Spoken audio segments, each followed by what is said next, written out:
Steve, thanks for joining us today. My pleasure. Tell me a little bit about how you were hired at WRAL TV and Capital Broadcasting. Well, I came in 1980, and I came after a tour of duty as a television news consultant. But the connection I had with WRAL and Capital Broadcasting was John Green. He had hired me at a TV station in Richmond. He hired me actually as executive producer, and the day I arrived in town, I learned the news director had resigned, and so I was put in that position and worked under John, who was a station manager at the time. And so we kept in touch over the years, and so I said to John at one point, I said, I think I'm ready to make transition out of news. And what's happening there? I really like the idea of promotion. And he said, well, we could talk about promotion director, but I really want to talk also about PM Magazine. He said, could we talk about you coming and doing, overseeing promotion, but also launching PM Magazine, which was in that era a news magazine program. And so long and short of it, we got together and agreed to do that. And so I came to Raleigh in 1980 to do those functions. Then a few months in, there was a need for a news director at Channel 5. And it seems like you can't escape.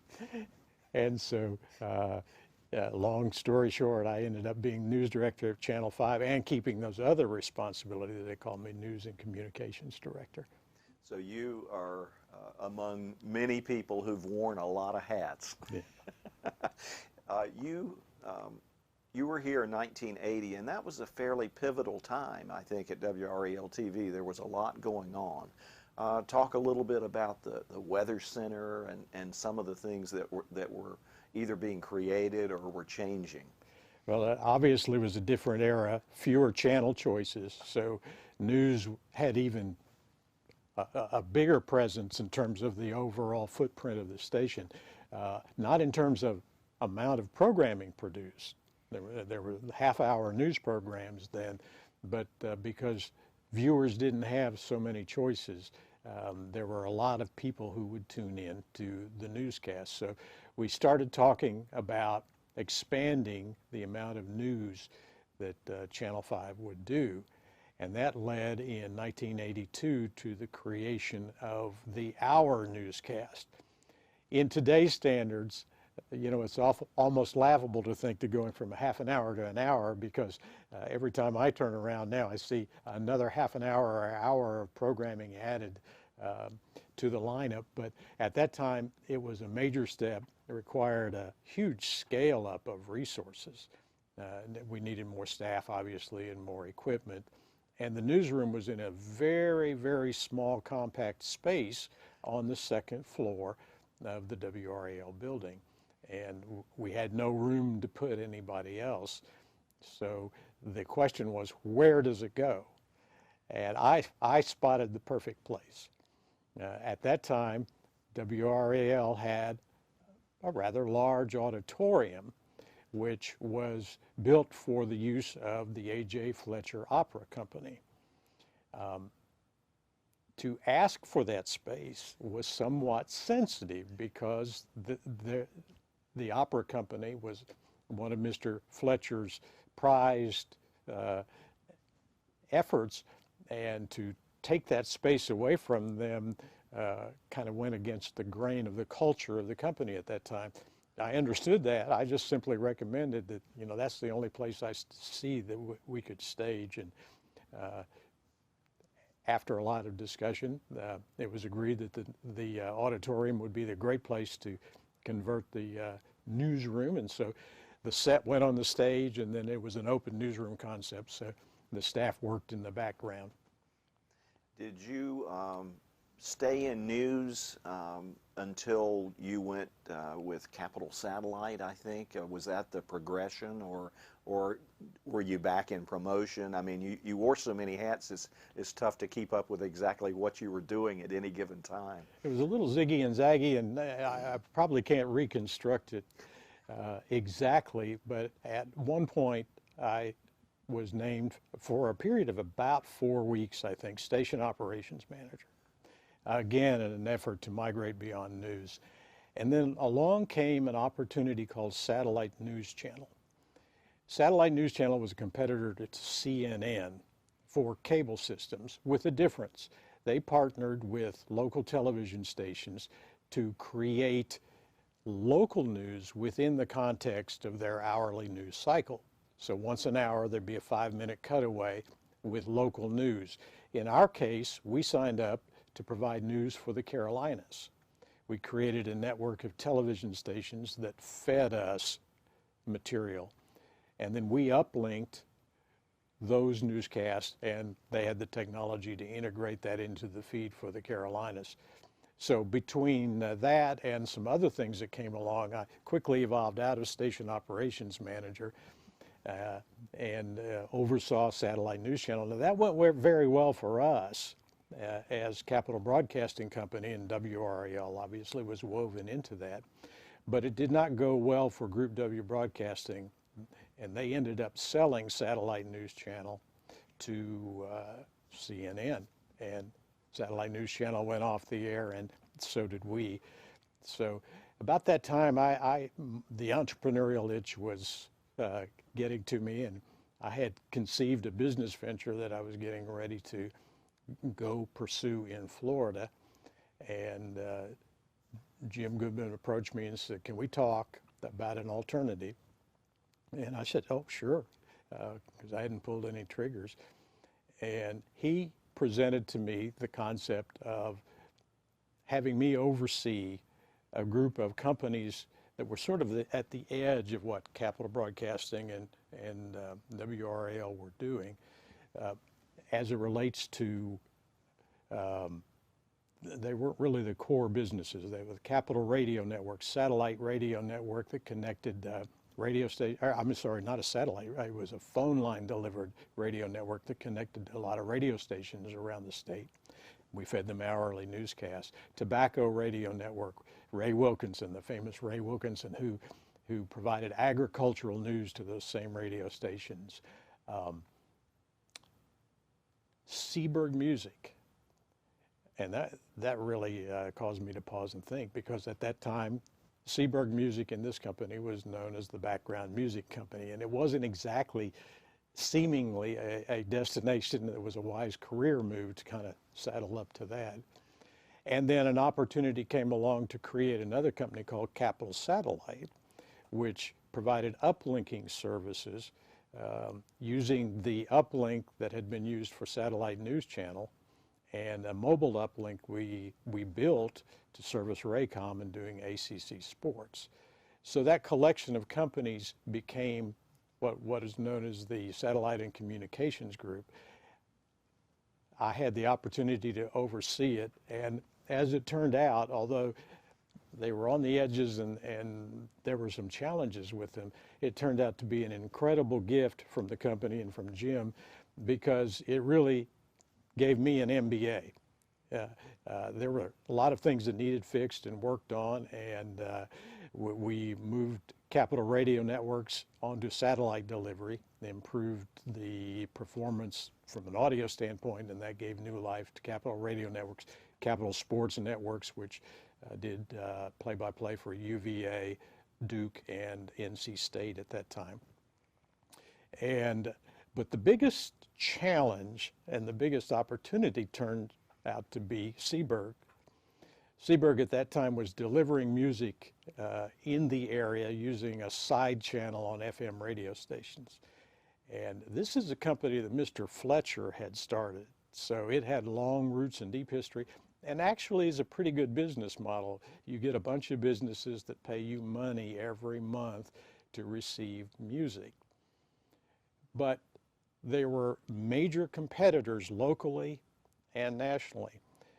Jim Goodman came along and developed the idea of sending this music via satellite so that other local distributors could downlink it and rebroadcast it in their market.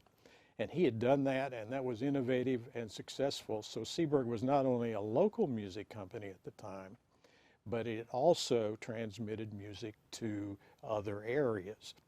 And the challenge was that it required huge satellite antennas to receive it, so you could only go to a hub to rebroadcast. In looking at the business model for Seaberg, it was a challenge. Seaberg, we joked, was fifth in a field of four. There was a company called Muzak. You probably heard of them. They were sort of the big daddy. But also competing in that arena with nationally and internationally was the 3M Corporation, the Scotch tape people, and another very innovative company called AEI out of Seattle. And so all three of those were ahead of us dramatically, and there was no way to crack that. They had all of the local distributors and the people who would put in the speakers and run the wires. They had those all tied up. So I got to thinking, if there's any way to beat them, it has to be to bypass that distributor network. What if we could develop a satellite antenna that was 2 feet in diameter, an equipment package that cost at that time $500, and allow us to approach national chains like McDonald's and Walmart and offer them service directly? And not only that, but to offer them real music. Now, Seaberg, the model Jim created, had the traditional background music, although we described it as fresher. But we also launched an adult contemporary, songs you recognize, artists you recognize. So it was no longer that tinny elevator music. But with satellite, we could offer multiple channels, 8, 10, 12, and country, rock, jazz, those sorts of things. So we started working on the idea of, is that technically possible? This was before the era of direct broadcast satellites, where now on every home you see an antenna this size. The power of those satellites make that possible. The power of the satellites in that area did not make that possible. But if you concentrated, if you took a transponder and concentrated its strength, it turned out it was possible. So we started to, and we worked with equipment manufacturers and got the details worked out. We started working on that technology and started demonstrating it. And then finally launched an 8-channel service for Seaberg. Well, immediately, all three of those major companies were knocking on our door saying, tell us more, would you like to sell your company? And we had conversations with all three of those companies that wanted to acquire Seaberg. In the course of doing that, we realized, oh, there's a much better business here. The delivery of audio and data content using these small antennas and generating monthly recurring revenue is a really exciting business. So after analyzing it and discussing it, we ended up selling the Seaberg Corporation to one of those companies, AEI, and launched Microspace. And Microspace is in the business of delivering data, audio, and now video content to small satellite antennas. And to date, as we speak today, it's still the world's largest private satellite business network. And it was successful because there was nothing else like it at the price point, so that you could deploy what is at this point probably about 350,000 satellite antennas are looking at microspace transponders, and very cost effectively and affordably delivering that content from what is known as point to multi-point. It's one way, it's outbound. So it's all three of the background music companies signed up as our customers rather than our competitors. And then data companies, everything from news services to financial wire services to paging companies signed up, and data was particularly profitable, and Microspace quickly became a success. And how long did you stay with the company after that launch? I stayed about 5 years and left the company in 1993. And talk about that a little bit. Well, it's very difficult to leave Capital Broadcasting. There is no better place. To me, it was a dream job. Still is a dream job in retrospect. There's probably only one influence that could make me leave a job like I had, and that was God. And I left my wife and I formed a ministry at that time called Divorce Care. Unfortunately, both she and I had been through divorce in our past, and we wanted to help other people heal from that. And we wanted to do that through the context of the local church. So we started what in essence is a ministry to equip churches to minister to people who are going through life crisis. Divorce Care was our first offering. We have other materials for grief recovery and for single parents. And so it was a tough tug and a bit of a tug of war, but God won. Let's go back again and talk about a few people that you worked with. You worked with PM Magazine. I don't know whether you were the one who hired Susan Darlene, but anyway, what are your memories of working with Susan and Tom McNamara? Well, I had the joy of watching your interview with Susan the other day, and I just had to laugh because she hasn't changed a bit. She is still highly caffeinated, but just a delightful tale. And she told the story of arriving here and going through the audition process.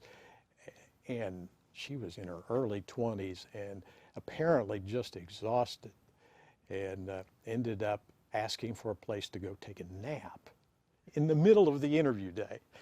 And then we sent her home and said, we'll get back to you. And she didn't wait for us to get back to her. She moved to Raleigh, knowing and believing and wanting the job. And she was the right choice. And when we called her, she said, well, I'm already in Raleigh. And we said, oh. But that's classic Susan, and she's delightful. Tom was as well. They turned out to be a great team. PM Magazine was a success at the time and went on for several years. What do you think John Green's impact on this company was? Well, I mean, he had a tremendous impact on me personally. He mentored me both in Richmond and then when I got here. And over so many years, his focus and passion on news, information, and community service fit right in with the culture that started with Mr. Fletcher, continued with Jim, and it was seamless to John. And that's why I think we're here today celebrating the history of Capital Broadcasting rather than the decline of Capital Broadcasting is because of that focus. And John Green was just one of those rocks and foundations and pillars of that whole philosophy. And you can't talk about the CBC Mount Rushmore without talking about Jim Goodman. So, you know, what do you think? Well, Jim is a serial entrepreneur, and he and I sort of have some of the same reflexes. We both love technology, and you've seen the result of that. He is willing to take bold steps. He is willing to invest in technology. He's willing to invest in people. He gave me opportunities really when I was probably too young to do them, and placed faith in me. The decision to commit to the microspace business was a major one for the company. To lease a full satellite transponder is like leasing a major portion of a big city skyscraper. The monthly lease on a transponder is scary. It's expensive. And it took a lot of guts for Jim to agree to sign up for that. And so, you know, for that kind of vision and for that kind of willingness to step out, I'm thankful, as well as the opportunities he gave me. And I've seen that replicated so many times, you know, with other people, and Jim placed faith and confidence in them, and faith and confidence behind ideas that come along from the company. But needless to say, Jim is probably the chief fountain of ideas. Do you have any behind-the-scenes memories, fun things? I know Jim Goodman said one time he got a call about the uplink truck being on fire at a ball game or something like that. I mean, you might finish that story. That was in Tampa, and that was a fire in the waveguide right in the middle of an NFL game, and we just had to go off the air. The waveguide was on fire. They switched to another game or something, and we didn't get out of our graces. I do have a good Jim Goodman story, actually. Well, tell it. It's something that I'm still irritated with him about. There was a point, and I don't know what inspired this in Jim's mind, but at the annual Christmas party one year, he wanted the senior executives to line dance in front of the rest of the group. Why did Jim do that? I don't know. He could never explain it to me. And I don't dance. Steve Grissom doesn't dance. It's not a moral or ethical or religious thing. I don't dance, and if you saw me do it, you'd understand why. And so I was immediately grumpy. So Jim scheduled line dancing classes for us. And I just played hooky from the first one, and I got a lot of heat for that. So I went, and I learned as best as I could the line dancing. And so you talk about spoiling the annual Christmas party. I get there, and I know this moment is coming, and finally the PA system comes on and says, well, all the managers, please come. Jim has something special for you tonight.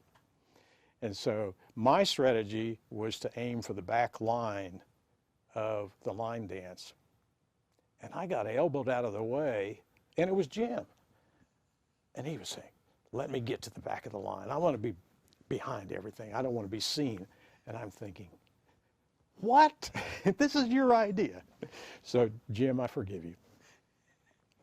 Steve, any other memories, any lasting thoughts that you'd like to share? One of the real joys to see happen was early in the days when we were switching to the hour and moving to a new newsroom. We made the decision to create the Weather Center. Bob DeBartoleben, the advertising line, was the biggest name in weather, and he was huge. Everybody loved him. But he had started talking about retirement, and that was scary because we knew how much weight he carried in terms of viewership, and we were saying, well, what are we going to do? It wasn't imminent, but larger television stations had started hiring meteorologists. It really was out of reach for the smaller television, even the mid-market television stations. But I got to thinking, you know, we could be really vulnerable if WTVD would come in with what you might call the science weather approach, and we were over here with a more standard weather approach for TV at that time. So we decided, well, maybe we can do both. Maybe we can have science weather and have Bob create a team of meteorologists behind him, surround him. So we went about the process of identifying the needs that you would need to do that, the hardware, you know, the radar, you know, all of that stuff, along with how in the world do you hire a meteorologist? And so we started that search, and we came across 3 people that we hired, one of which really stuck. Never in my wildest imagination when we hired Greg Fischel did I believe that he would become as big a name in weather as Bob DeBartoleben was. Not that I didn't have full confidence in Greg. His technical skills are off the chart. He came from a small television station in Salisbury, Maryland, and just grew, and people began to see his passion for the weather. And when it did come time for Bob to retire, it was not a crisis. It was a seamless transition, and Greg has just done an incredible service in terms of keeping this community really wired for weather, to borrow the expression. So there are a lot of people in this market who can thank you for bringing Greg here and you know, making that possible. Well, he's obviously a classy guy and a really committed man, and it was a pleasure to work with him.